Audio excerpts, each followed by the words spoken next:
Isang mapagpalang araw sa inyo, mga minamahal naming tagapakinig. Handa na ba kayong muling buksan ang inyong mga puso sa isang kwentong susubok sa tatag ng pag-ibig at sa hangganan ng pagpapatawad? Sabi nila, ang pag-ibig ay parang isang sayaw. Kailangang may tiwala sa bawat galaw at saluhan sa bawat pag-ikot. Ngunit paano kung sa gitna ng pinakamagandang indak, ang kapareha mo mismo ang bibitaw at hahayaan kang bumagsak? Posible pa bang ituloy ang sayaw kung ang tiwala ay minsan nang nawasak? Nagniningning ang babae sa screen ng laptop.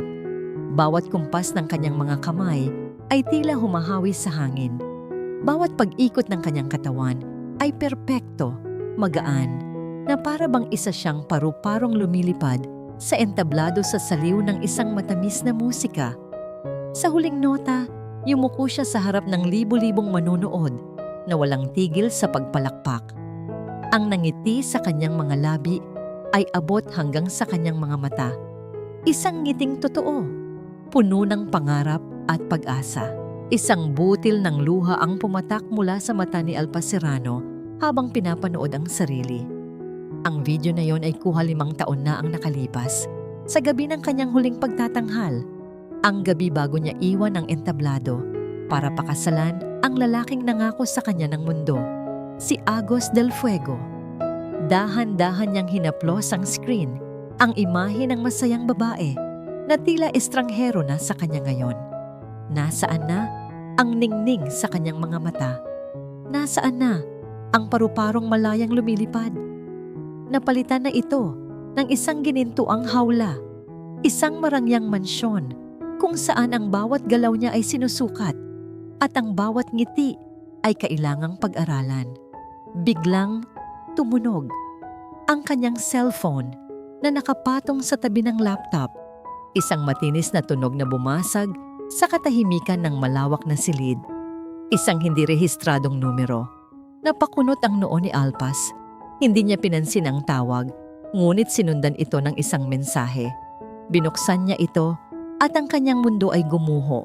Hindi ito mga salita, mga litrato ito. Ang una ay kuha sa lobby ng isang kilalang 5-star hotel. Nakatayo roon si Agos, ang kanyang makisig na asawa, habang may inaakay na babae. Ang pamilyar na kamay ng kanyang asawa ay nakahapit sa baywang ng babae. Si Liab Ilustre, ang kanyang sariling pinsan. Mabilis na pinindot ni Alpas ang sunod na litrato. Nasa loob na sila ng elevator, ang mga labi ni Liab ay nakadampi na sa leeg ni Agos habang ang kanyang asawa ay nakapikit, tila ninanamnam ang bawat sandali. Ang huling litrato, ang pinakamasakit sa lahat. Isang kuha mula sa siwang ng pinto ng isang hotel suite. Nakatalikod si Agos pero kitang-kita ang paghubad niya sa kanyang mamahaling Amerikana habang si Liab ay nakayakap mula sa kanyang likuran. Ang petsa sa ibaba ng litrato, kagabi lang. Ang gabi kung kailan sinabi ni Agos na mayroon siyang importanteng business meeting sa kabilang syudad. Hindi humagulhol si Alpas, hindi siya sumigaw. Ang luhang kanina'y pumatak ay agad natuyo. Napalitan ito ng isang nakapapasong lamig na gumapang mula sa kanyang puso hanggang sa dulo ng kanyang mga daliri. Para siyang manhid. Ang sakit ay napakalalim, napakatindi, kaya't hindi na ito maramdaman ng kanyang katawan. Kalmado niyang pinindot ang delete. Isa-isa niyang binura ang mga litrato na para bang sa pagkawala ng mga yon ay mabubura rin ang katotohanan. Ngunit alam niyang ang laso ng kataksilan ay kumalat na sa kanyang sistema. Isinara niya ang message thread at binuksan ang kanyang web browser. Ang kanyang mga daliri ay hindi nanginginig habang nagtatype siya sa search bar. Visa Application Canada. How to legally liquidate conjugal properties in the Philippines. Requirements for annulment. Ilang oras ang lumipas, bumukas ang pinto ng silid. Pumasok si Agos, dala ang kanyang nakasanayang ngiti na kayang tumunaw ng kahit sinong babae. May dala siyang isang maliit na kahon na may tatak ng isang sikat na alahas. Para sa pinakamagandang asawa sa buong mundo, malambing niyang sabi. Sabay abot ng regalo. Binuksan ito ni Alpas. Isang diamond bracelet. Nagniningning, mamahalin, at walang kahulugan. Ngumiti si Alpas. Isang ngiting hindi umabot sa kanyang mga mata. Salamat, mahal. You shouldn't have. Wala iyon, sabi ni Agos habang isinusuot ang pulseras sa kanyang braso. Hinalikan siya nito sa noo. Pagod ako. Akyat na ako sa taas. Pinanood siya ni Alpas habang paakyat ito sa engrandeng hagdanan. Ang bawat hakbang nito ay tila isang dagok sa kanyang puso. Sinungaling. Isang napakagaling na sinungaling. Hinaplos niya ang malamig na diamante sa kanyang pulso. Ito pala ang kabayaran ng kanyang mga luha. Nang gabing iyon, habang mahimbing na natutulog si Agos sa kanilang kama, si Alpas ay gising na gising sa kanyang study table. Puno ang kanyang screen ng mga application forms at legal documents. Ang bawat click ng mouse, ang bawat pag-type sa keyboard, ay isang hakbang palayo sa buhay na ito. Isang hakbang patungo sa kalayaan. Ilang sandali pa, isang pamilyar na tunog ng email notification ang pumailan lang mula sa kanyang laptop, mula sa Canadian Embassy. Dahan-dahan niyang iginalaw ang cursor at binuksan ang email. Subject: Application number 782911PH. Approval notification. Bumilis ang tibok ng kanyang puso. Hindi dahil sa kaba, kundi dahil sa pag-asa. Ito na. Ito na ang simula. Tumayo siya at lumapit sa malaking bintana. Natanaw ang malawak na hardin ng mansyon ng mga Del Fuego. Ang lugar na naging saksi sa unti-unting pagkamatay ng kanyang mga pangarap. Ngunit ngayon, sa dilim ng gabi, may nakikita siyang liwanag sa dulo. Tumingala siya sa buwan. Malapit na. Bulong niya sa hangin. Malapit na akong makalaya. Ang mga sumunod na araw ay naging isang maingat na sayaw para kay Alpas. Isang sayaw na hindi sa entablado, kundi sa anino ng kanyang sariling pamamahay. Bawat galaw niya ay kalkulado. Bawat ngiti niya kay Agos ay isang maskara. Kinabukasan, habang si Agos ay abala sa isang buong araw na board meeting, si Alpas ay nagtungo sa isang maliit at hindi gaanong pansining kapihan sa kabilang distrito. Doon, sa isang sulok na malayo sa mata ng mga tao, naghihintay ang kanyang abogado. Sigurado ka na ba rito, Mrs. Del Fuego? Tanong ni Attorney Gatchalian, isang matandang abogadong may mabuting puso na matagal nang kakilala ng kanyang pamilya. Inilatag nito ang mga dokumento sa mesa. Kapag nagawa na natin ito, wala nang balikan. Mas sigurado pa ako kaysa sa anuman, attorney. Sagot ni Alpas. Ang kanyang boses ay kalmado ngunit may bigat. Ang pangalan ko ay Alpas Serrano. Iyon ang pangalang gagamitin ko simula ngayon. Tumango ang abogado. Puno ng pag-unawa. Naihanda ko na ang lahat. Ang mga ari-arian na nakapangalan sa iyo, bago pa man kayo ikasal ay ligtas na. Ang kalahati ng inyong conjugal assets ay nailipat na sa isang offshore account na ikaw lang ang may access. Lahat ay legal. Lahat ay ayon sa inyong prenuptial agreement. Gumaan ang pakiramdam ni Alpas. Ang kasunduang iyon na dati tinitingnan niya bilang isang insulto ay siya palang magiging susi sa kanyang kalayaan. Salamat po. Pagkatapos ng kanilang pag-uusap, ang sunod niyang pinuntahan ay isang lugar na hindi niya inakalang papasukin niya kailanman. Isang high-end, private jewelry buyer sa isang gusali sa Makati. Mula sa kanyang bag, inilabas niya ang isang kahon. Sa loob nito ay ang diamond necklace na ibinigay sa kanya ni Agos noong kanilang unang anibersaryo. Gusto kong ibenta ito, sabi niya sa babaeng nasa harap niya. Sinuri ng babae ang alahas.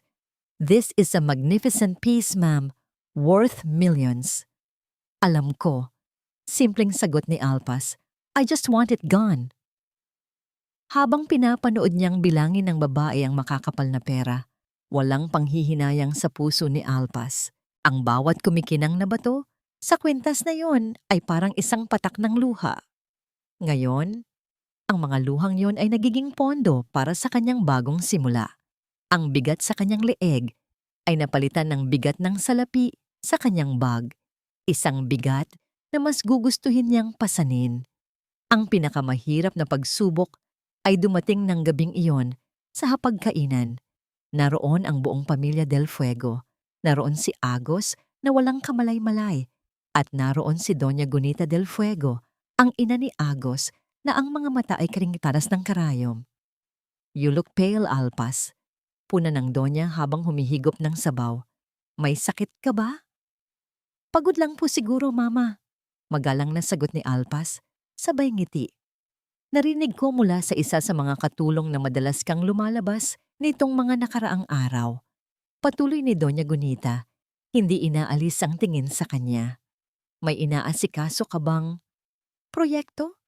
Naramdaman ni Alpas ang pagbilis ng tibok ng kanyang puso. Ngunit pinanatili niya ang kalmadong ekspresyon. "May ilang charity works lang po akong tinututukan. Gusto ko lang pong makatulong." Isang sarkastikong ngiti ang sumilay sa labi ng kanyang biyenan. "Charity? How noble of you. Siguraduhin mo lang na ang tinutulungan mo ay ang mga karapat-dapat at hindi ang sarili mo." Ang bawat salita ay may dalang patutsada. Alam ni Alpas na naghihinala na ang matanda. Ngunit hindi siya nagpatinag. Ngumiti lang siya at nagpatuloy sa pagkain. Ang dating Alpas ay marahil nayanig na sa takot. Ngunit ang bagong Alpas, ang babaeng may plano, ay hindi na basta-basta matitinag. Kinagabihan, habang nasa banyo si Agos, binuksan ni Alpas ang dambuhalang walk-in closet na puno ng mga damit, sapatos, at bag na may tatak ng mga sikat na designer. Hindi niya pinansin ang mga ito. Sa halip, mula sa ilalim ng kama, hinila niya ang isang maliit at lumang maleta. Binuksan niya ito. Sa loob, inilagay niya ang iilang piraso ng simpleng damit, ang kanyang pasaporte at mga dokumento, at ang natitirang pera mula sa pagbenta ng kwintas. Sa pinakaibabaw ng lahat, maingat niyang inilagay ang isang kupas ng litrato. Isang larawan ng kanyang mga magulang, nakangiti. Noong nabubuhay pa sila. Iyon lang. Iyon lang ang kailangan niya. Nang hating gabi na at sigurado siyang tulog na ang lahat, dahan-dahan siyang bumaba. Bawat hakbang niya sa marmol na sahig ay maingat, na para bang anino siyang gumagalaw sa dilim. Pumasok siya sa malawak na home office ni Agos, ang lugar kung saan isinasara ng kanyang asawa ang mga milyon-milyong kasunduan. Sa ibabaw ng makintab na mahogany desk nito ay isang salansan ng mga business proposal. Malamig ang kanyang mga kamay habang hinuhubad ang kanyang wedding ring, ang sing-sing na simbolo ng mga pangakong napako. Inilabas niya mula sa kanyang bulsa ang isang nakatuping papel, ang pirmado niyang divorce papers. Maingat niyang ipinatong ang mga papel sa ibabaw ng mga dokumento ng negosyo. At sa ibabaw ng mga papel, dahan-dahan niyang inilapag ang kanyang sing-sing. Ang liit na gintong bilog ay tila sumisigaw sa gitna ng katahimikan ng silid. Hindi na siya lumingon pa. Dala ang maliit na maleta. Tahimik siyang lumabas ng mansyon, sumakay sa isang taxi na naghihintay sa kanto, at tuluyang nilamon ng kadiliman ng gabi. Nagising si Agos del Fuego sa isang kakaibang katahimikan. Sanay siyang gumising sa amoy ng kapeng barako na tinimpla ni Alpas o sa mahinang tunog ng musika mula sa sala habang nag-eensayo ito ng sayaw. Ngunit kaninang umaga, walang anuman. Tanging ang malamig na espasyo sa kabilang panig ng kama ang kanyang nadama. Bumangon siya, isang maliit na inis ang nagsisimulang mamuo sa kanyang dibdib. Marahil ay maagang nag-gym si Alpas o baka naman nasa hardin. Ngunit habang naglalakad siya sa pasilyo ng kanilang mansyon, ang katahimikan ay tila nakakabingi. Maging ang mga katulong ay tila nag-iingat sa pagkilos. "Nasaan si Alpas?"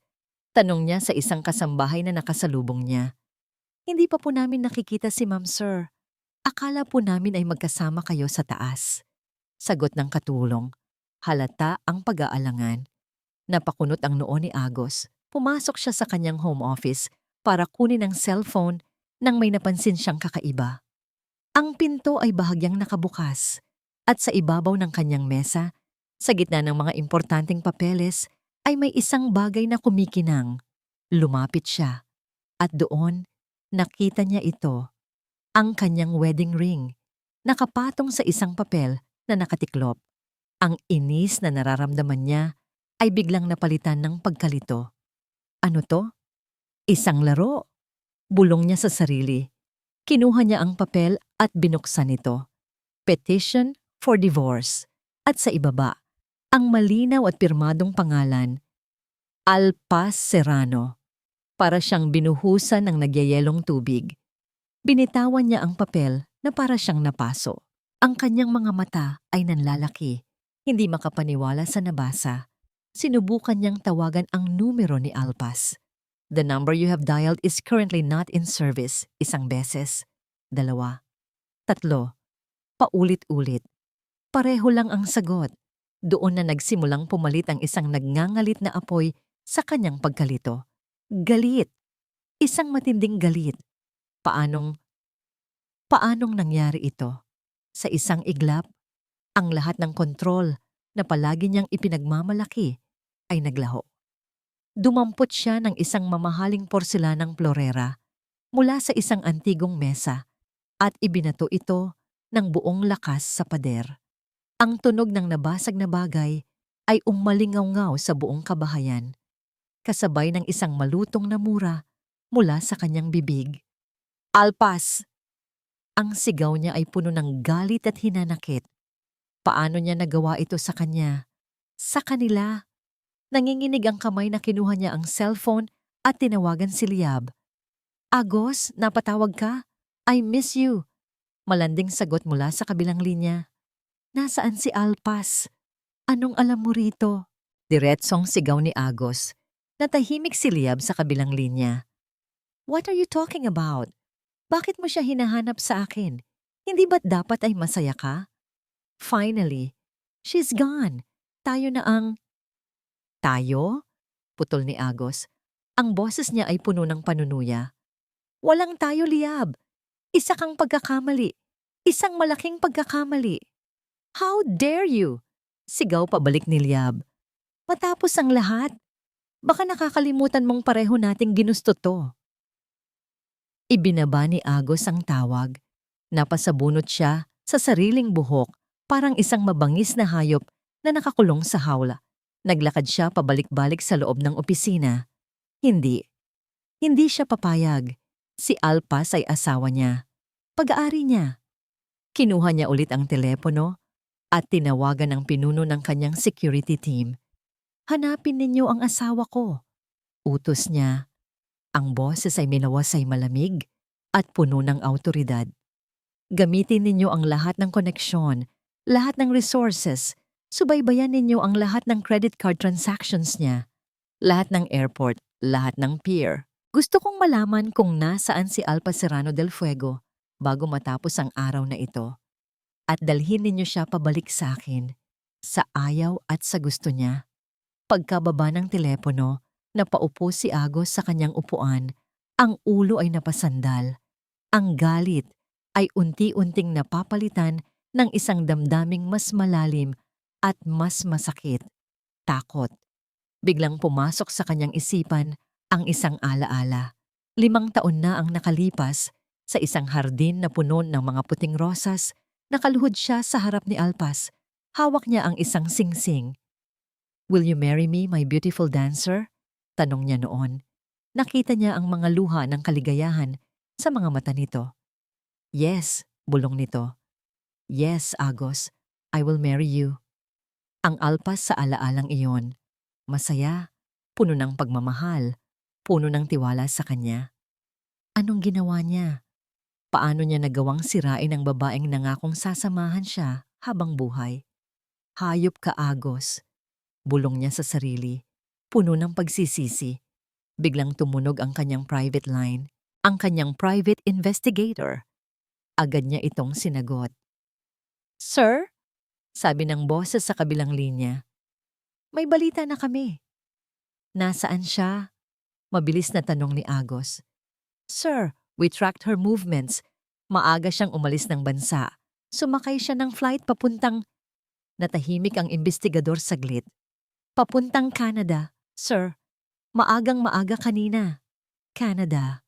Napapikit si Agos. Napakalayo. And one more thing, sir. Dagdag ng imbestigador, ang boses ay mas maingat ngayon. Pinaberipika po namin sa aming financial contacts. It seems, halos kalahati po ng inyong liquid assets ay legal na nailipat sa isang bagong offshore bank account under her maiden name. Natigilan si Agos. Ang telepono ay unti-unting bumagsak mula sa kanyang kamay. Hindi lang siya iniwan, nilinlang siya at nagtagumpay ito. 6 na buwan ang lumipas. Ang malupit na init ng Pilipinas ay napalitan ng banayad na simoy ng hangin sa isang maliit at tahimik na lungsod sa Canada.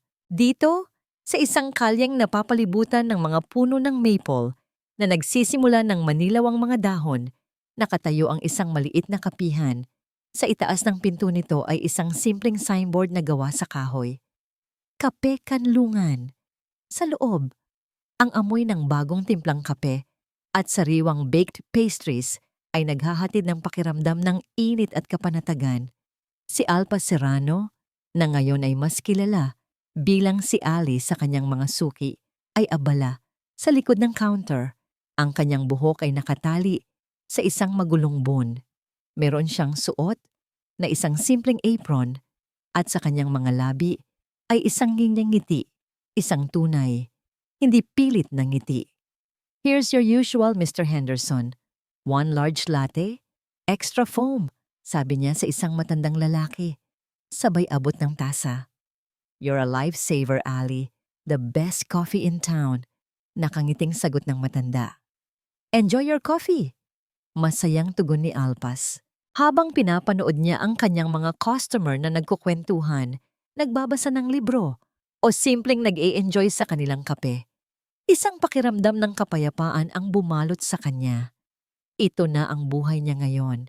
Simple, malayo sa karangyaan, ngunit sa kanya. Ang bawat silya, bawat mesa, bawat butil ng kapeng tinitimpla niya, lahat ay bunga ng kanyang sariling pagsisikap.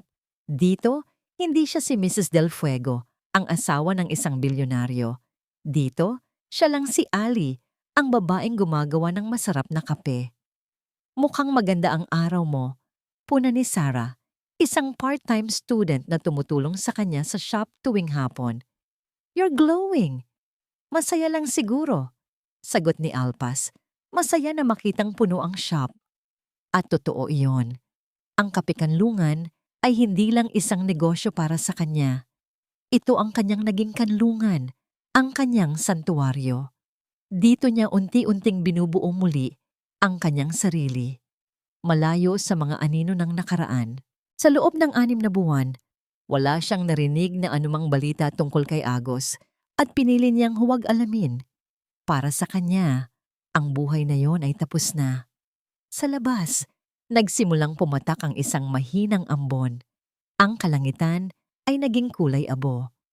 Ang mga tao sa labas ay nagmamadaling sumilong.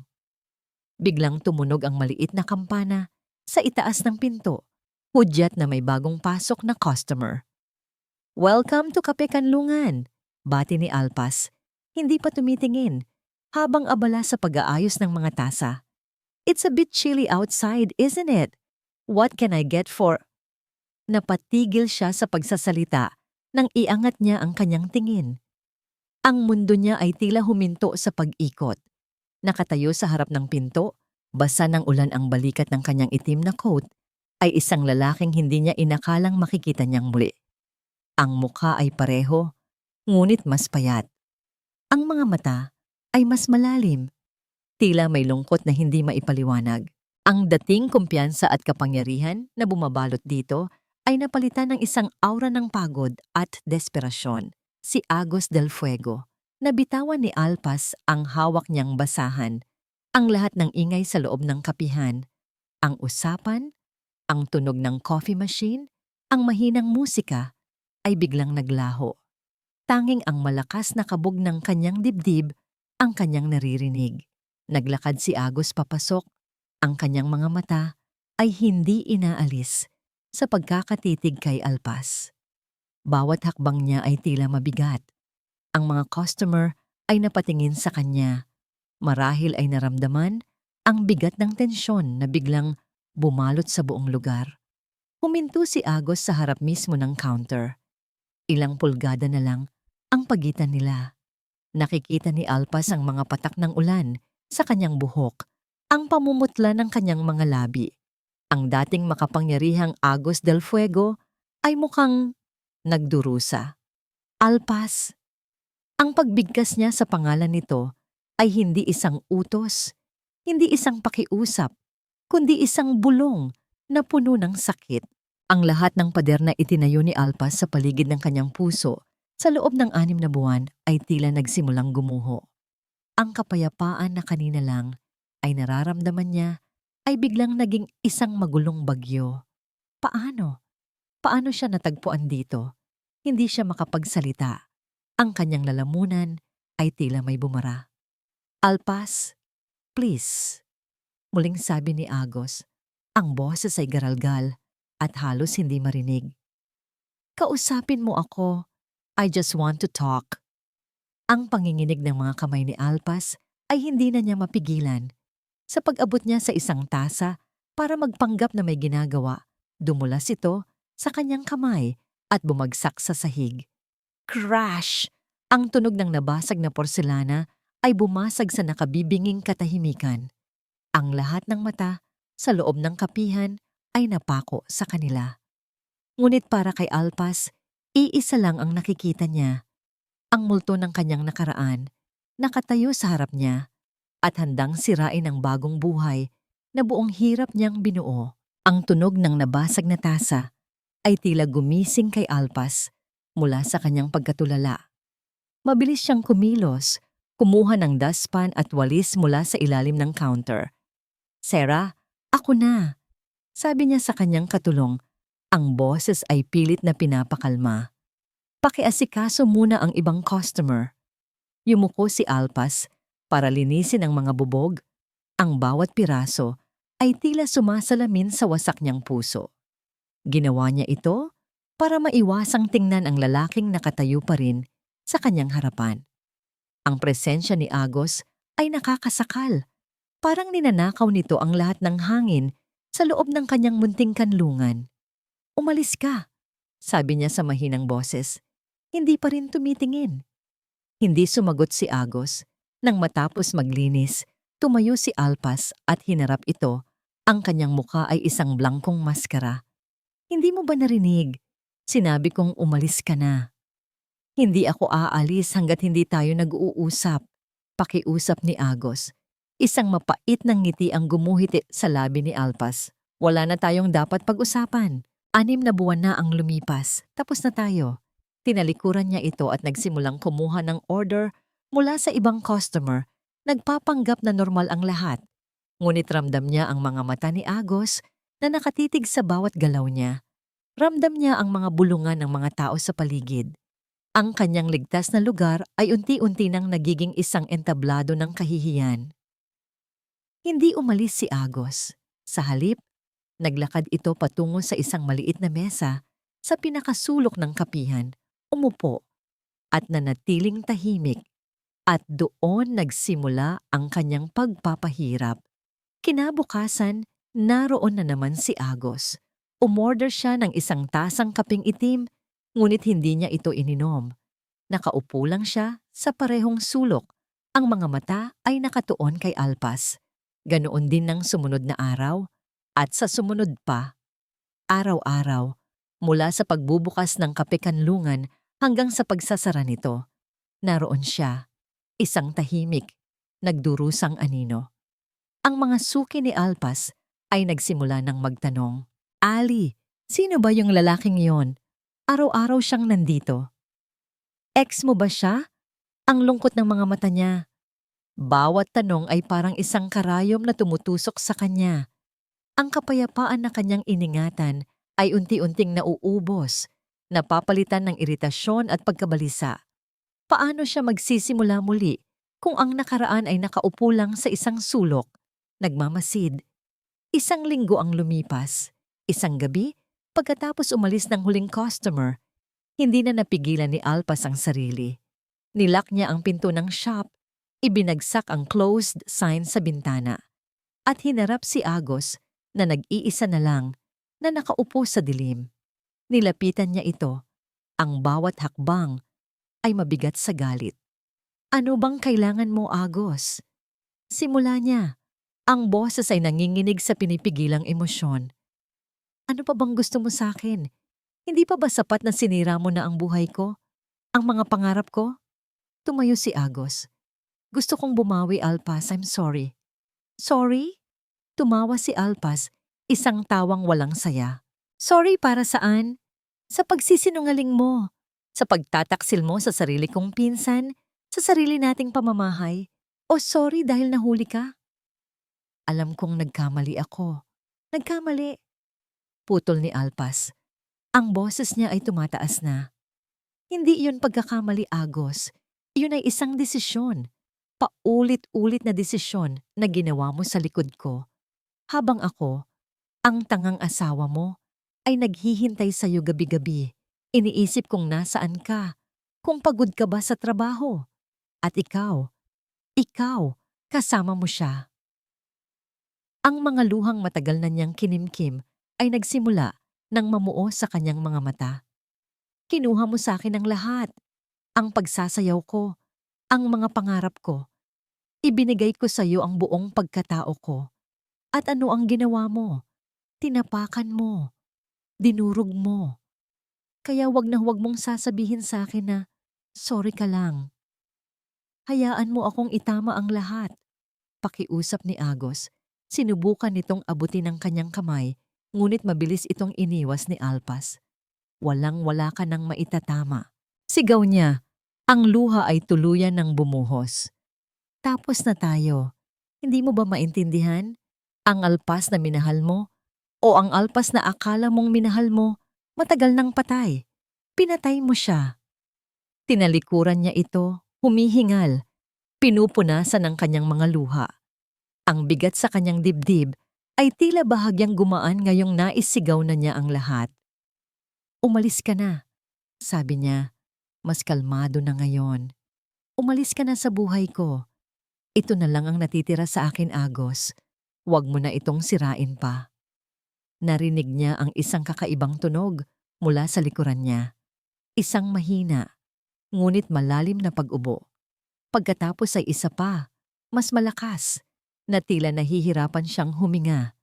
Lumingon si Alpas at ang galit niya ay biglang napalitan ng pag-aalala. Nakita niya si Agos na nakayuko, hawak ang kanyang dibdib, umuubo ng walang tigil. Namumutla ito at sa ilaw ng buwan na tumatagos sa bintana, mukha itong napakababasagin. Nang tumigil ito sa pag-ubo, tumingala ito sa kanya. Ang mga mata ay puno ng sakit. Isang sakit na tila hindi lang emosyonal, kundi pisikal. Hindi ako aalis, sabi nito sa garalgal na boses habang sinusubukang bawiin ang kanyang hininga. Hindi ako aalis hanggat hindi mo ako napapatawad o hanggat wala na akong lakas para manatili. Hindi pinansin ni Alpas ang mga huling salita ni Agos. Ang puso niya ay masyadong puno ng galit at sakit para magbigay ng puwang sa awa. Kinuha niya ang kanyang bag at coat, nilagpasan ito na para bang hangin lang, at lumabas ng kapihan, iniwan si Agos na nakatayo sa gitna ng dilim. Malamig ang hangin sa labas, at ang kalye ay halos wala ng tao. Naglakad siya ng mabilis, ang tunog lang ng kanyang mga takong ang gumagawa ng ingay sa tahimik na gabi. Ang kanyang apartment ay ilang kanto lang ang layo. Isang maikling lakad na karaniwan ay nagbibigay sa kanya ng kapayapaan. Ngunit ngayong gabi, bawat anino ay tila may panganib. Habang papaliko siya sa isang mas makitid at hindi gaanong naiilawang eskinita, isang shortcut na palagi niyang ginagamit, isang kakaibang pakiramdam ang kanyang naramdaman. Tila may sumusunod sa kanya. Binilisan niya ang kanyang paglakad, ang tibok ng kanyang puso ay nagsimulang tumugma sa bilis ng kanyang mga hakbang. Lumingon siya. Isang lalaking nakasuot ng itim na hoodie, ang muka ay natatatakpan ng anino. Ang mabilis ding lumiko sa eskinita. Hindi ito guni-guni. Halos takbuhin na ni Alpas ang natitirang daan. Malapit na siya sa pinto ng kanyang apartment building. Ilang hakbang na lang. Ngunit bago pa man niya maabot ang kanyang susi, isang malakas na kamay ang humablot sa kanyang braso mula sa likuran. "Sumama ka sa akin ng tahimik," sabi ng isang magaspang na boses sa kanyang tainga. Sinubukan ni Alpas sumigaw, ngunit tinakpan ng lalaki ang kanyang bibig. Nagpumiglas siya, sinipa, kinagat ang kamay nito, ngunit napakalakas ng humahawak sa kanya. Itinulak siya nito, pasandal sa pader. At sa sandaling iyon, nakita niya ang malamig na kislap ng isang patalim sa kamay nito. Sabi ng "Huwag kang maingay," banta ng lalaki, idiniin ang malamig na bakal sa kanyang tagiliran. Nanigas si Alpas sa takot. Ang lahat ng galit niya kanina kay Agos ay naglaho, napalitan ng purong sindak. Pera lang ba ang kailangan nito? Ibibigay niya ang lahat. "Nasa bag ko ang pera." "Kunin mo na," nanginginig niyang sabi. "Hindi lang pera ang kailangan ko," sagot ng lalaki, at mas lalo siyang hinigpitan sa pagkakahawak. "Kailangan mong matuto ng leksyon." Ang mga salitang iyon ay nagpadala ng yelo sa kanyang mga ugat. Hindi ito isang simpleng holdapan. May nag-utos dito. Sa isang desperadong kilos, tinapakan niya ng buong lakas ang paa ng lalaki at siniko ang tiyan nito. Bahagya itong natinag, sapat na para makasigaw si Alpas. "Tulong!"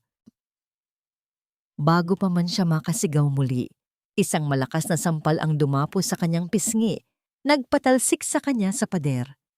Nahilos siya. Nakita niya ang pagtaas ng kamay ng lalaki. Hawak ang patalim. Handa na siyang saksakin. "Bitawan mo siya!" Isang sigaw, malakas at puno ng galit, ang umaling-ungaw sa eskinita. Isang pamilyar na boses. Bago pa man makalingon ang lalaking umaatake, isang anino ang mabilis na sumugod mula sa dilim. Si Agos. Walang pag-aalinlangan siyang sinuntok sa muka ang lalaki, dahilan para mabitawan nito ang patalim at bumagsak si Alpas sa sahig. Nagulat ang lalaki ngunit mabilis na gumanti. Sumiklab ang isang marahas na away.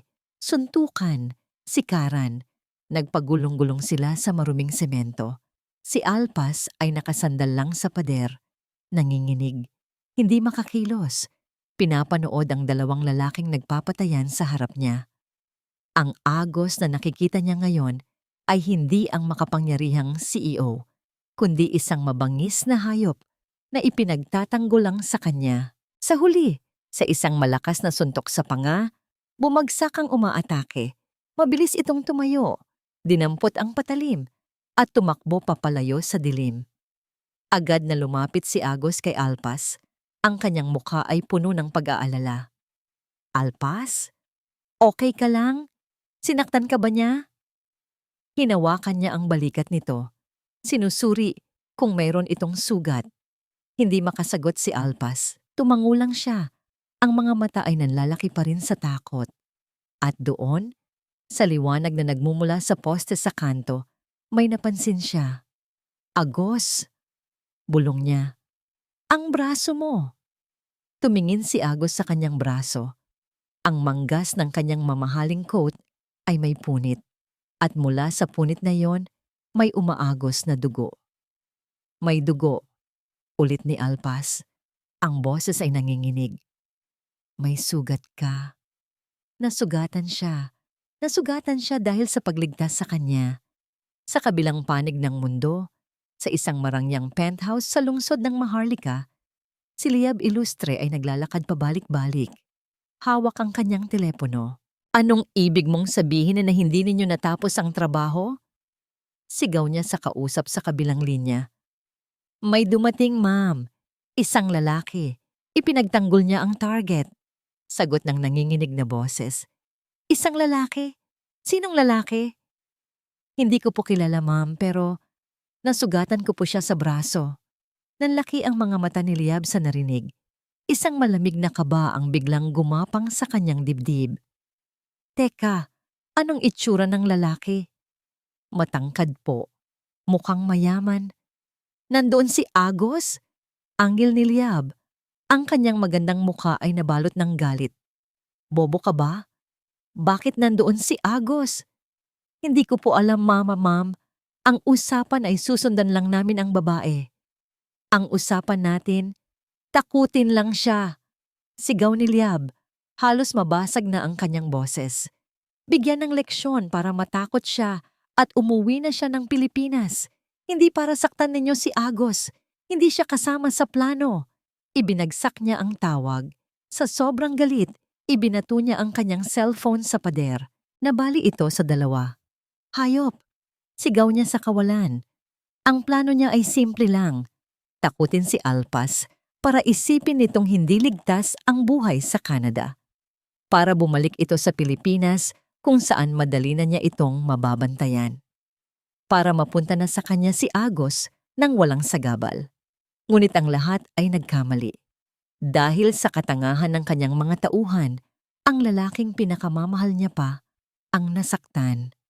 At ang pinakamasaklap sa lahat, sa mata ni Alpas ngayon, si Agos ay hindi isang manloloko. Isa siyang bayani. Nakatitig lang si Alpas sa duguan at punit na manggas ni Agos. Ang isip niya ay naguguluhan. Ang lalaking sinumpa niya, ang lalaking nagdulot sa kanya ng matinding sakit, ay siyang sumalba sa kanyang buhay. Hinarap nito ang panganib para sa kanya. Ang galit na kanina'y nag-aalab sa kanyang puso ay biglang namatay, napalitan ng isang emosyong hindi niya maintindihan. Isang nakakalitong pinaghalong pasasalamat, pag-aalala, at takot. Kailangan nating pumunta sa ospital, sabi niya. Ang boses ay nanginginig pa rin. Umiling si Agos. Huwag na. Maliit na sugat lang to. Hindi. Dumudugo yan ng malakas. Giit ni Alpas. Tumingin si Agos sa paligid, sa madilim na eskinita. Tatawag sila ng pulis. Magtatanong sila. Mas lalong gugulo. Tama siya. Ayaw ni Alpas ng gulo. Ayaw niyang masangkot sa anumang imbestigasyon. Gusto niya lang ng tahimik na buhay. Ngunit hindi niya kayang iwan si Agos na duguan sa gitna ng daan. Hindi kaya ng kanyang konsensya. Sa sandaling iyon, gumawa siya ng isang desisyon na alam niyang pagsisisihan niya, ngunit kailangan niyang gawin. Halika, sabi niya, habang maingat na inaalalayan ang hindi nasaktang braso ni Agos. Ang kanyang boses ay mahina, ngunit may diin. Sa apartment ko, hindi tayo pwedeng pumunta sa ospital. Masyado silang maraming tatanungin. Ang apartment ni Alpas ay maliit, simple, at malayong-malayo sa mansyon kung saan sila dating nakatira. Isang maliit na sala na nagsisilbi ring kainan, isang maliit na kusina, at isang kwarto. Ito ang kanyang munting mundo, ang kanyang ligtas na lugar. At ngayon, sa kauna-unahang pagkakataon, pinapasok niya rito ang taong pinilit niyang takasan. Umupo ka muna dyan, utos ni Alpas. Itinuturo ang sofa. Ang boses niya ay walang emosyon na para bang isang estranghero ang kanyang kinakausap. Sinunod siya ni Agos. Umupo ito ng maingat. Bawat galaw niya ay tila nagpapahiwatig ng sakit mula sa kanyang sugat. Habang si Alpas ay nagmamadaling kumuha ng first aid kit mula sa banyo, hindi mapigilan ni Agos na ilibot ang kanyang paningin. Ang buong lugar ay sumasalamin sa kung sino si Alpas ngayon. Praktikal, walang karangyaan, ngunit may init. May mga libro sa isang maliit na estante, isang maliit na paso ng halaman sa bintana, at mga sketch ng mga disenyo para sa kapihan na nakadikit sa pader. Ito ang buhay na binuo ni Alpas nang wala siya. Hubarin mo ang coat mo, sabi ni Alpas pagbalik niya. Inilapag ang first aid kit sa maliit na center table.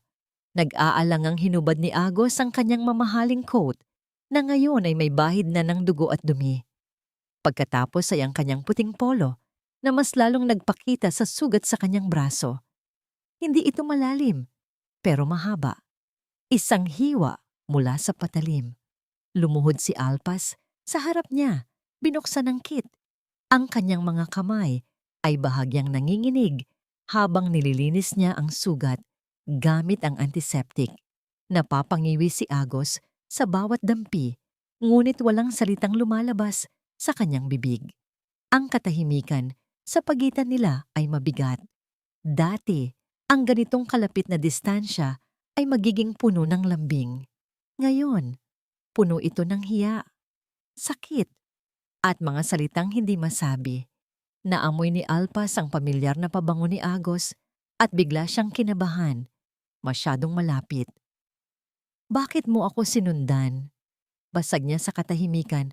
Ang mga mata ay nakatuon sa kanyang ginagawa. Nakita-kitang umalis. Sagot ni Agos sa mahinang boses. Galit ka. Nag-alala ako.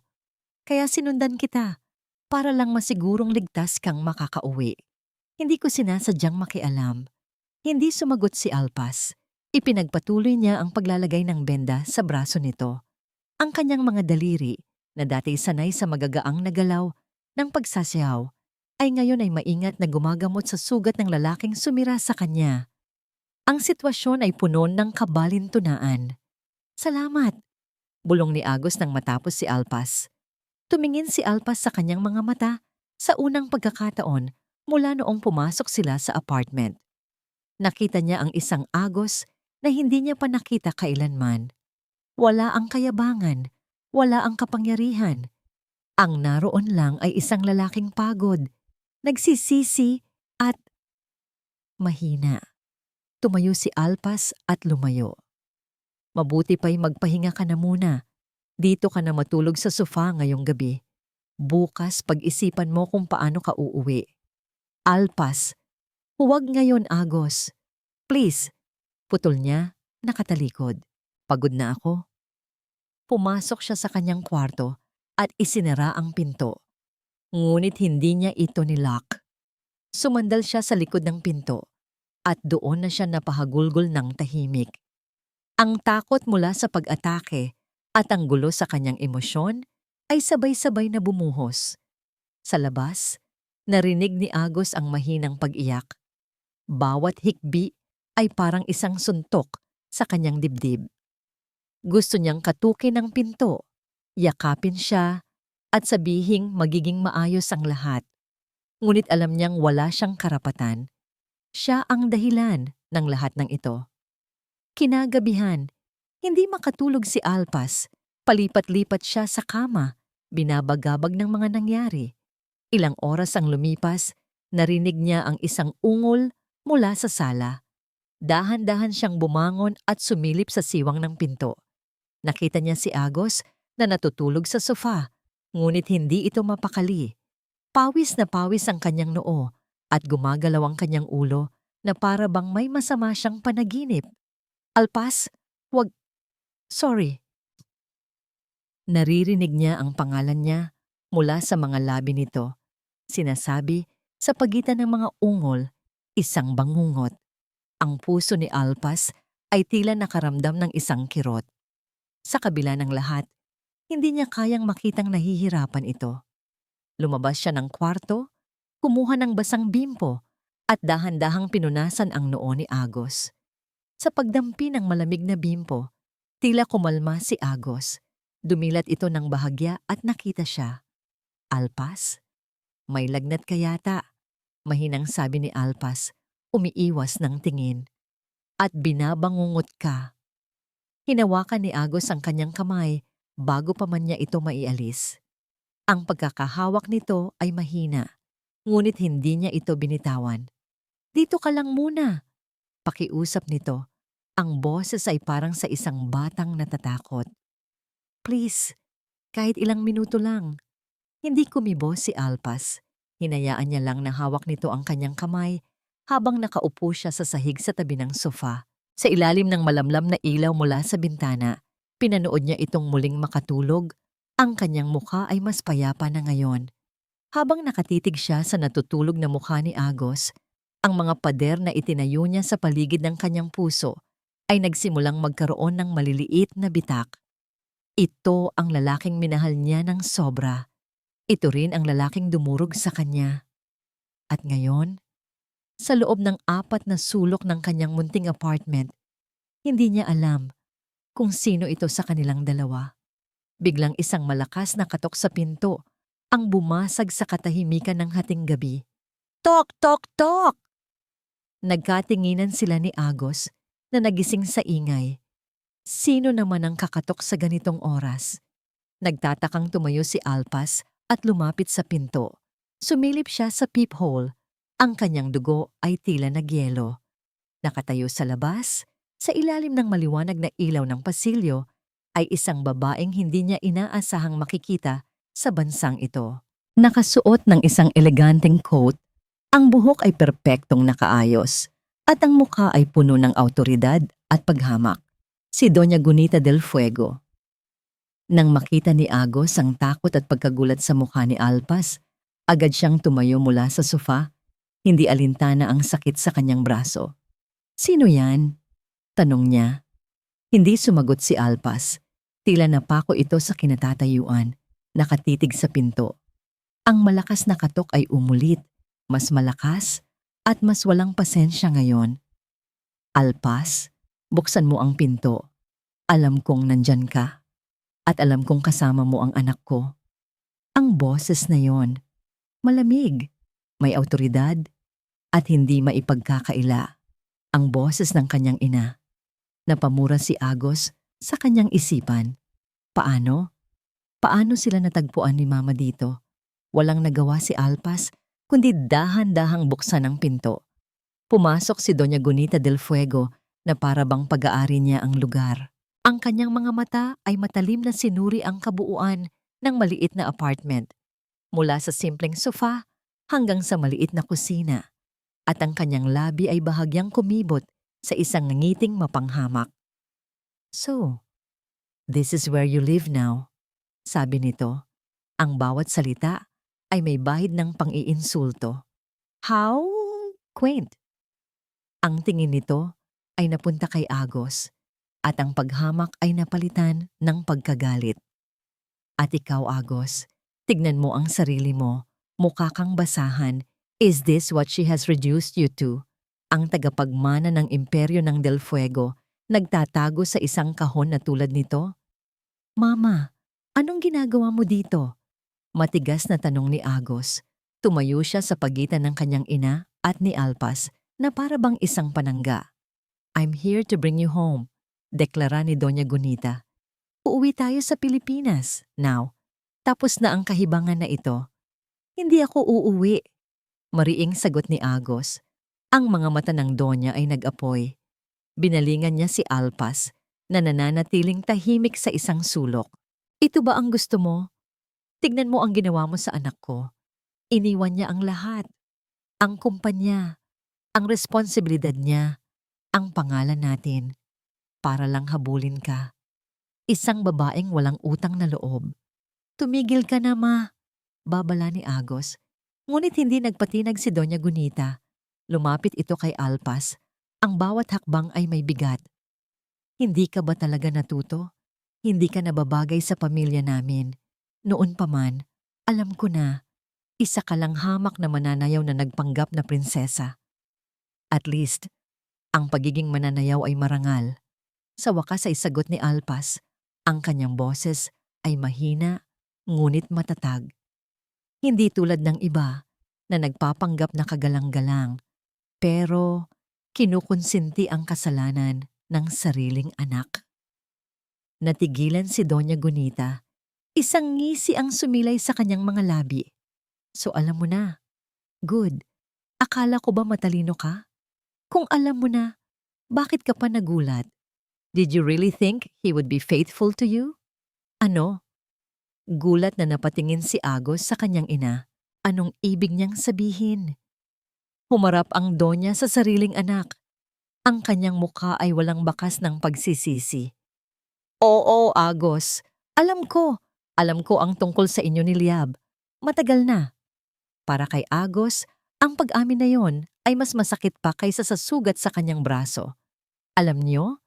At wala kayong ginawa? Hinayaan niyo lang? At ano ang gusto mong gawin ko? Taas noong sagot ng ina. Iyak-iyakan ka tulad ng isang hangal? Mas bagay si Liab para sa pamilya natin. Ang pamilya ilustre ay kasing kapangyarihan natin. Ang pagsasama ninyo ay para sa negosyo, para sa kapakanan ng pangalan natin. Samantalang siya, sabay turo kay Alpas. Sino ba siya?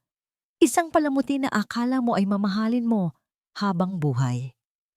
Ang bawat salita ay parang laso na tumatagos, hindi lang sa pandinig ni Agos, kundi pati na rin sa puso ni Alpas. Ang katotohanan iyon na ang ina mismo ng kanyang asawa ay kasabwat sa panlolokong ginawa sa kanya ay ang huling patak. Tama na, bulong ni Alpas, napapikit. Ngunit hindi pa tapos si Doña Gunita. Muli itong humarap sa anak. Binibigyan kita ng huling pagkakataon, Agos. Sumama ka sa aking umuwi. Kalimutan mo na ang babaeng ito. O manatili ka dito at kalimutan mo na isa kang Del Fuego. Simula bukas, kapag hindi ka bumalik, itatakwil kita. Wala kang makukuhang kahit isang sentimo mula sa pamilya. Mamumuhay kang parang pulubi. Isang ultimatum. Ang pamana laban sa pag-ibig. Hindi sumagot si Agos. Nakatitig lang siya sa sahig. Ang kanyang mundo ay gumuho sa kanyang harapan. Ang babaeng nagpalaki sa kanya ay isang halimaw. Ang buhay na kanyang kinalakihan ay isang kasinungalingan. Nang makita ni Doña Gunita ang pag-aalinlangan ng anak, muli niyang binalingan si Alpas. Mula sa kanyang Hermes bag, kumuha ito ng isang checkbook at isang pluma. Lahat ng tao ay may presyo, sabi nito habang nagsusulat sa tseke. Sabihin mo lang kung magkano. Ipinakita niya ang blangkong tseke kay Alpas. Pirmahan ko ito. Isulat mo ang kahit anong halaga na gusto mo. 10 milyon, 20, 100 milyon. Ibibigay ko sa'yo. Just disappear from my son's life forever. Nakatitig si Alpas sa blangkong tseke na nakaalok sa kanya. Ang pirma ni Doña Gunita del Fuego sa ibaba ay tila isang insulto, isang simbolo ng lahat ng mali sa mundo kung saan siya napasok. Pera, ito na lang ba talaga ang tingin nila sa kanya? Isang bagay na maaaring bilhin, bayaran, at itapon kapag hindi na kailangan. Isang tawa ang kumawala sa kanyang mga labi. Hindi isang masayang tawa, kundi isang tawang puno ng sakit, pagod at kabiguan. Hindi ko maintindihan, sabi ni Alpas habang nakatingin sa Donya. Ang mga mata ay nagsisimula ng mamasa. Ano po bang nagawa kong kasalanan sa inyo? Minahal ko lang naman ang anak ninyo. Ibinigay ko ang lahat sa kanya, pero para sa inyo, hindi pa rin yon sapat. Pagmamahal?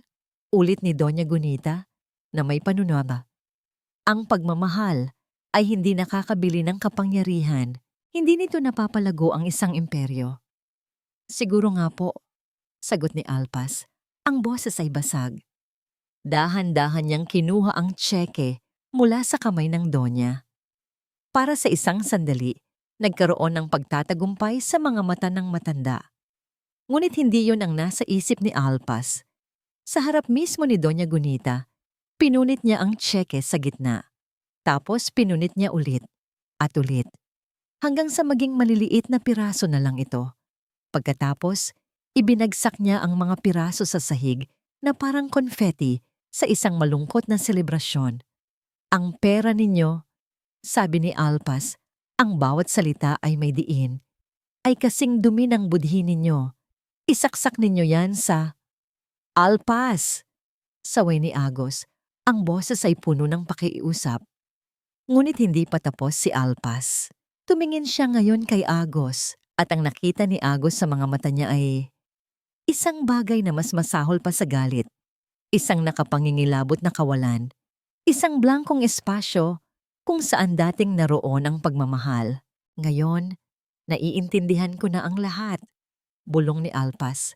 Ang mga luha ay malaya nang dumadaloy sa kanyang mga pisngi. Hindi lang pala ikaw ang problema, Agos. Ang buong mundo mo, ang pamilya mo, ang pera mo, ang kapangyarihan mo, lahat yan ay isang lason. At ako, nalunod ako sa lason na yan. Naglakad siya patungo sa pinto at binuksan ito ng maluwag. Umalis na kayo. Anak, halika na, sabi ni Doña Gunita. Hinila ang braso ni Agos. Hayaan mo na ang babaeng yan. Ngunit hindi gumalaw si Agos. Nakatitig lang siya kay Alpas. Ang kanyang muka ay puno ng pagdurusa. Alpas, please, huwag ganito. Umalis na kayo. Ulit ni Alpas, mas malakas ngayon. Ang kanyang buong katawan ay nanginginig. Ayoko nang makita pa ang kahit sino sa inyo. Ayoko nang marinig ang pangalan ng pamilya ninyo. Tapos na ako. Tumingin siya kay Doña Gunita. Kunin niyo na ang anak ninyo. Ibalik niyo na siya sa hawla niyang ginto. At sana, maging masaya kayo sa imperyo ninyong binuo sa ibabaw ng mga kasinungalingan. Sa wakas, hinila na ni Doña Gunita si Agos palabas ng apartment. Walang nagawa si Agos kundi magpahila. Ang kanyang mga mata ay hindi inaalis kay Alpas hanggang sa huling sandali. Puno ng pagsusumamo. Nang sila'y makalabas na, isinara ni Alpas ang pinto. Hindi niya ito ibinagsak. Dahan-dahan lang niya itong isinara na para bang isinasara na niya ang huling kabanata ng isang napakasakit na libro. Nang marinig na niya ang click ng lock, doon na siya bumigay. Sumandal siya sa pinto at dahan-dahang dumausdos paubos sa sahig. Ang lakas na ipinakita niya kanina ay biglang naglaho. Napayakap siya sa sariling mga tuhod at doon humagulhol ng walang tunog. Ang kanyang mga balikat ay nayayanig sa bawat hikbi. Ito na iyon. Ang all is lost moment. Ang pag-asa na kahit katiting ay namuo sa kanyang puso kagabi. Ang pag-asang baka meron pang tsansa. Baka totoo ang pagsisisi ni Agos ay dinurog ng walang awa. Hindi lang siya niloko ng asawa niya. Niloko siya ng buong sistema. Minamaliit siya, tinatapakan, at tinatratong parang isang bagay na may presyo. Ang kapikanlungan na itinayo niya para maging kanyang santuwaryo ay nilapastangan. Ang kapayapaan na kanyang natagpuan ay ginulo. At ang puso niyang unti-unti nang naghihilom ay muling sinugatan. Mas malalim at mas masakit kaysa dati. Wala na siyang babalikan. At sa sandaling iyon, parang wala na rin siyang pupuntahan. Mag-isa na lang ulit siya. Lahat ay nawala. Sa labas ng pinto, sa malamig na pasilyo, nakatayo pa rin si Agos. Pinipigilan niya ang paghila ng kanyang ina. Hindi, sabi niya, ang boses ay basag. Hindi ako sasama sa'yo. Agos, huwag kang maging hangal. Ako ang hangal dahil hinayaan kong mangyari to. Sagot niya. At sa wakas ay bumitaw mula sa pagkakahawak ng ina. Umuwi ka na, ma. Umuwi ka ng mag-isa. Hindi siya umalis sa tapat ng pinto ni Alpas. Narinig niya ang tahimik na pag-iyak mula sa loob. At bawat hikbi ay parang isang patalim na tumatarak sa kanyang puso. Kinuha niya ang kanyang telepono. Nanginginig ang mga kamay. Tinawagan niya ang kanyang personal na abogado sa Pilipinas kahit na madaling araw na doon. Gisingin mo ang lahat ng kailangang gisingin, sabi niya nang may sumagot sa kabilang linya. Simulan mo na ang proseso. I'm waiving all my inheritance rights to the Del Fuego Corporation. Lahat. Ibigay niyo lahat kay mama. Wala akong ititira, kahit isang kusing. Ibinaba niya ang tawag at sumandal sa pader sa tapat ng pinto ni Alpas. Umupo siya sa sahig, sa ilalim ng malamig na ilaw, at doon naghintay. Hindi siya aalis. Kahit nakasuklaman siya nito habang buhay, hindi na niya ito iiwang mag-isa. Magdamag na nakaupo si Agos sa malamig na sahig sa labas ng apartment ni Alpas. Bawat minuto ay parang isang oras. Ang bawat sandali ng katahimikan mula sa loob ay mas nakakabingi kaysa sa sigawan nila kanina. Alam niyang wasak na wasak ang puso ni Alpas at alam niyang kasalanan niya iyon. Kinaumagahan, bumukas ang pinto ng elevator at muling lumabas ang kanyang ina. Ang mukha nito ay pagod, ngunit matigas pa rin. Umuwi na tayo, Agos. Itigil mo na ang kahihiyang ito, sabi nito sa malamig na boses. Tumayo si Agos. Ang kanyang katawan ay nananakit, ngunit ang kanyang desisyon ay buo. Hindi na ako Del Fuego, ma. Sinabi ko na sa'yo. Huwag kang magsalita ng ganyan. Totoo ang sinabi ko. Pagpapatuloy ni Agos, kagabi pa lang, kinausap ko na ang mga abogado. Pinirmahan ko na ang lahat ng papeles. Sa'yo na ang lahat. Ang kumpanya, ang mga mansyon, ang pera. Lahat-lahat. Natigilan si Doña Gunita. Sa unang pagkakataon, nakita ni Agos ang pagkagulat at takot sa mga mata nito. Hindi mo magagawa yan. Pinaghirapan ng lolo mo ang lahat ng yan. At sinira ninyo ang kahulugan ng lahat ng iyon. Sagot ni Agos. Ang boses ay puno ng pinal na kapaguran. Pinili niyo ang legacy kaysa sa pamilya. Pinili niyo ang pera kaysa sa kaligayahan. Ako, ma, sa unang pagkakataon sa buhay ko, pipiliin ko kung ano ang tama. Tumingin siya sa pinto ng apartment ni Alpas. Pinipili ko siya. Magiging pulubi ka. Kung ang pagiging pulubi ang kabayaran para maging malinis muli ang pangalan ko sa kanya, tatanggapin ko. Sabi ni Agos, umuwi ka na, ma. Wala ka ng anak na babalikan dito. Tinalikuran niya ang kanyang ina na naiwang nakatayo roon, hindi makapaniwala. Para kay Agos, ang pagtalikod na yon ay hindi lang pagtalikod sa kanyang ina, kundi pagtalikod sa buong buhay ng kasinungalingan na kanyang kinalakihan. Masakit. Ngunit ito ang unang hakbang tungo sa paglaya. Hindi natulog si Alpas ng gabing iyon. Nakaupo lang siya sa sahig ng kanyang kwarto, nakayakap sa kanyang mga tuhod, hinahayaang maubos ang kanyang mga luha. Ang pagsikat ng araw ay hindi nagdala ng bagong pag-asa, kundi isang paalala lang ng isa na namang araw na kailangan niyang harapin ng mag-isa. Pinilit niyang bumangon, kailangan niyang buksan ang kapihan, kailangan niyang magpatuloy, kahit gaano kasakit. Habang naghahanda siya, isang email ang pumasok sa kanyang telepono. Mula ito, kay Attorney Gatchalian, ang kanyang abogado. Subject, urgent and confidential, regarding Mr. Agos Del Fuego. Napakunot ang noo niya. Buburahin na sana niya ito nang biglang may pumukaw sa kanyang atensyon. Binuksan niya ang email at sa loob ay may mga naka-attach na dokumento, mga legal na dokumento. Deed of Waiver of Rights, Last Will and Testament. Amended. Binuksan niya ang mga file, nanginginig ang mga kamay.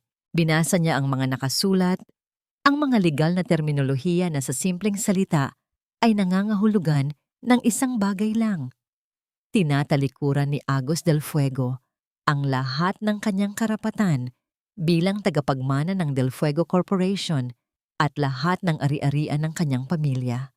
Ang lahat ay inililipat nito sa pangalan ng kanyang ina, si Gunita Del Fuego. Ang dokumento ay pirmado, may selyo at legal. Hindi makapaniwala si Alpas. Binasa niya ulit. At ulit. Ginawa niya talaga. Ibinasura niya ang buong imperyo para sa kanya. Isang malakas na emosyon ang bumalot sa kanya.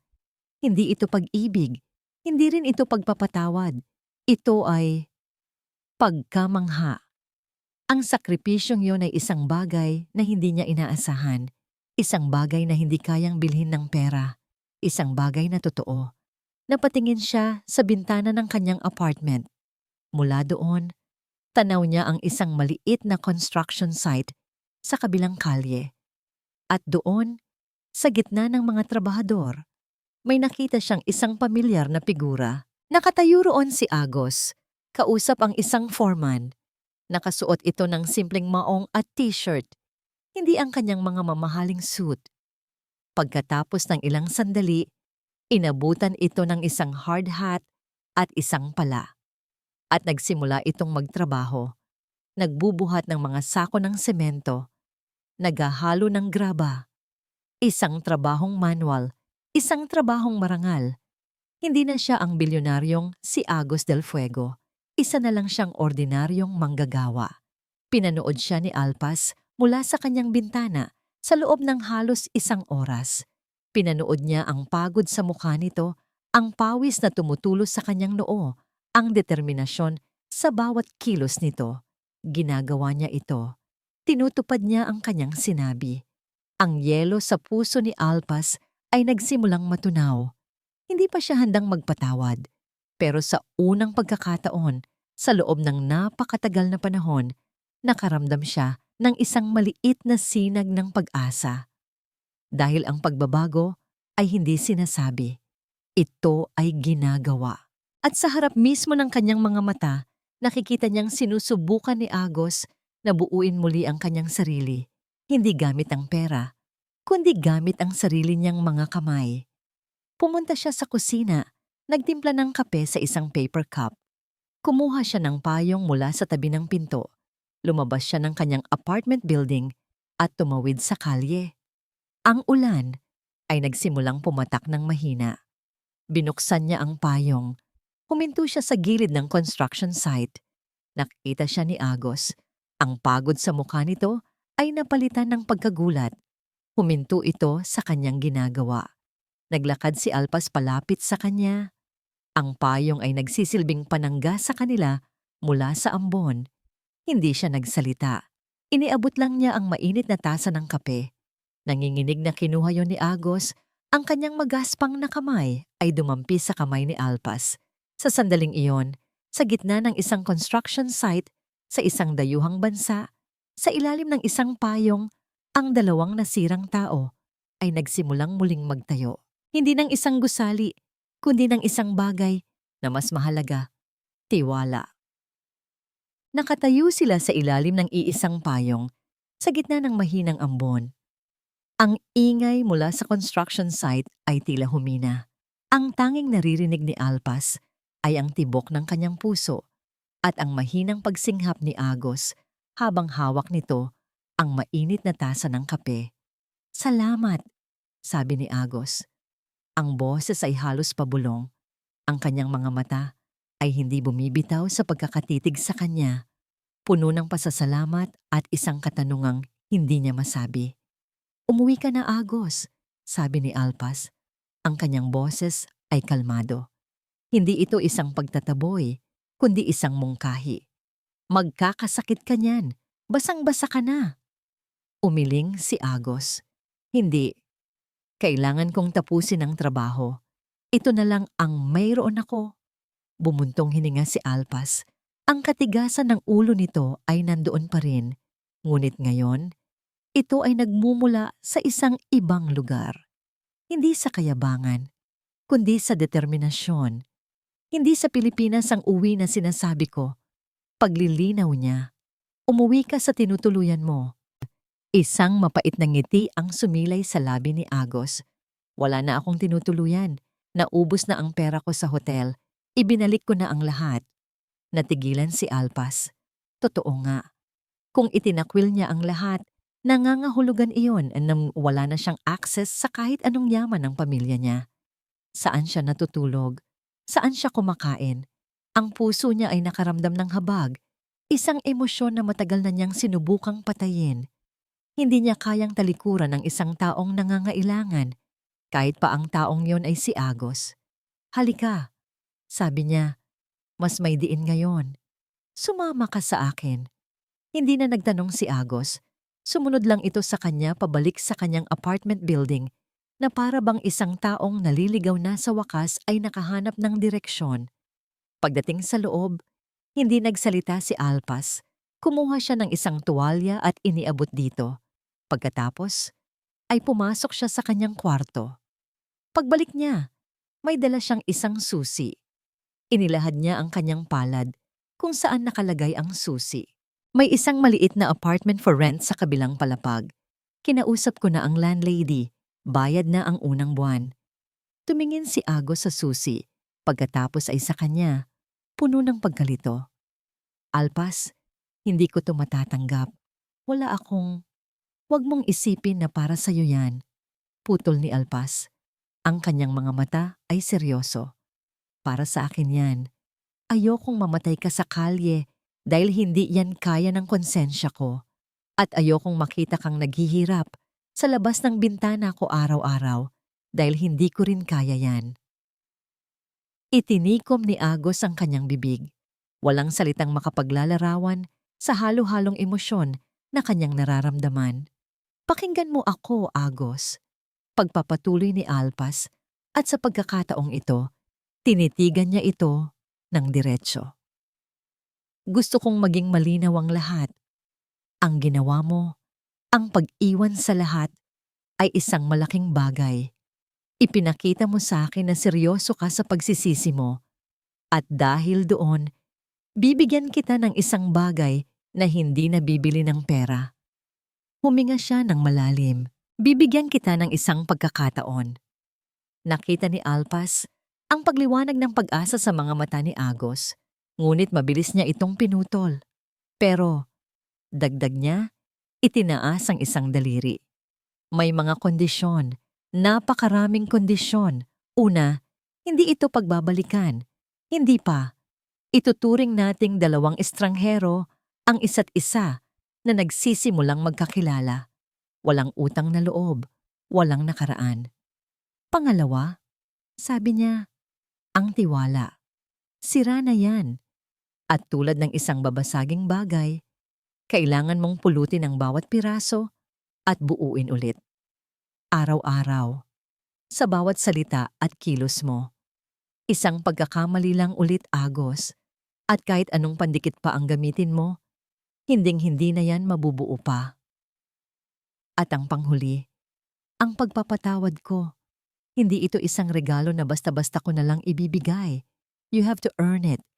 Every single day, kailangan mong patunayan sa akin at higit sa lahat, sa sarili mo, na nagbago ka na talaga. Kinuha ni Alpas ang kamay ni Agos at inilagay dito ang susi. Ang magaspang at malamig nitong kamay ay tila nanginig sa kanyang pagdampi. Ito ang simula, sabi niya. Ito ang susi sa bago mong buhay. Gamitin mo yan ng tama. Simulan mong bumangon sa sarili mong mga paa.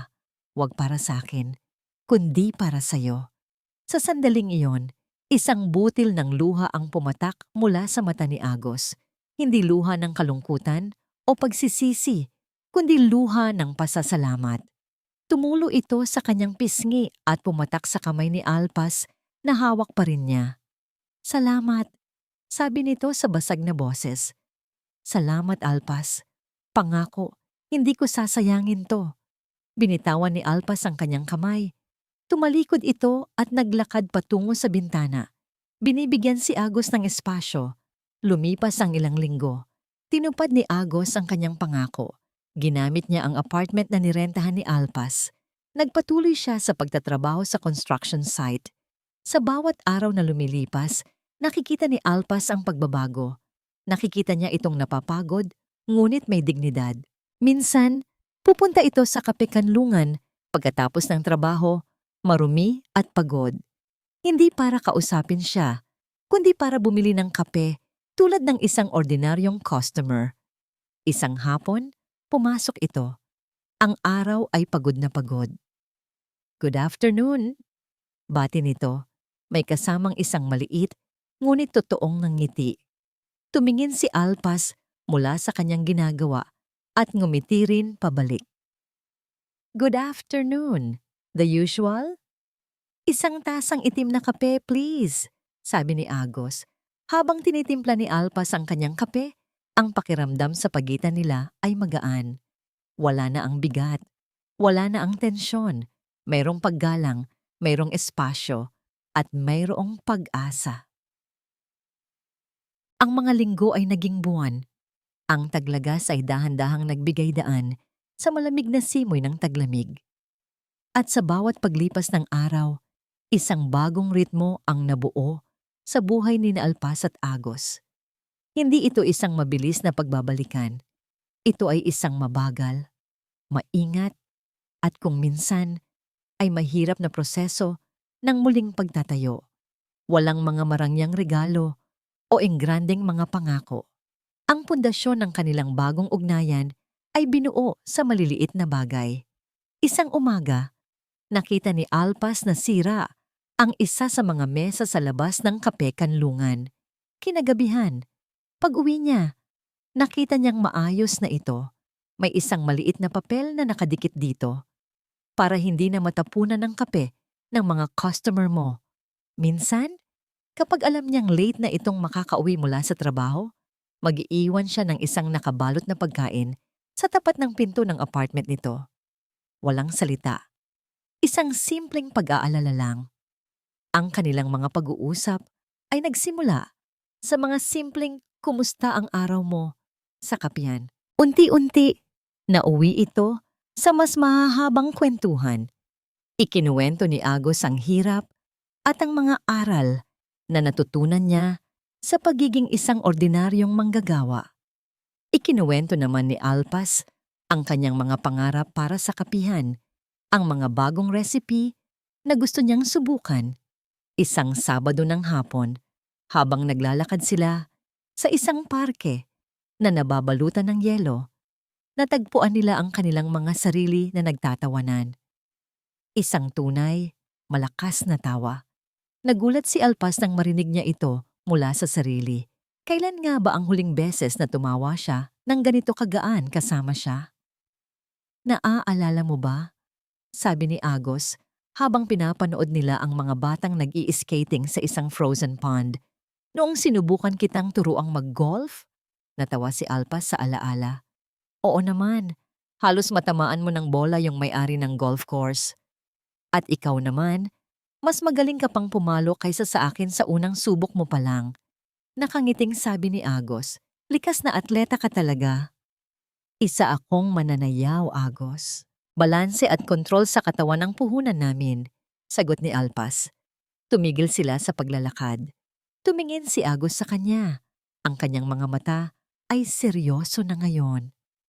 Namimiss mo ba ang pagsasayaw? Ito ang unang beses na itinanong niya iyon. Napabuntong hininga si Alpas. Oo naman, araw-araw pero tumingin siya sa paligid, sa payapang parke, sa bagong buhay na kanyang binuo. Masaya na ako dito. Dito, ako ang gumagawa ng sarili kong musika. Tumango si Agos, puno ng pag-unawa. Hindi na niya ito pinilit. Sa halip sinabi niya, napakagaling mong mananayaw, Alpas, at napakagaling mo ring magpatakbo ng isang negosyo, at napakabuti mong tao. Ang papuri ay simple, ngunit tumagos ito sa puso ni Alpas. Dahil ngayon, alam niyang hindi na ito sinasabi ng isang bilyonaryo para makuha ang gusto niya. Sinasabi ito ng isang lalaking nakakita sa tunay niyang halaga. Isang madaling araw, ilang buwan pa ang lumipas, maagang nagising si Alpas. Hindi siya makatulog. Bumaba siya sa kanyang kapihan bago pa man sumikat ang araw.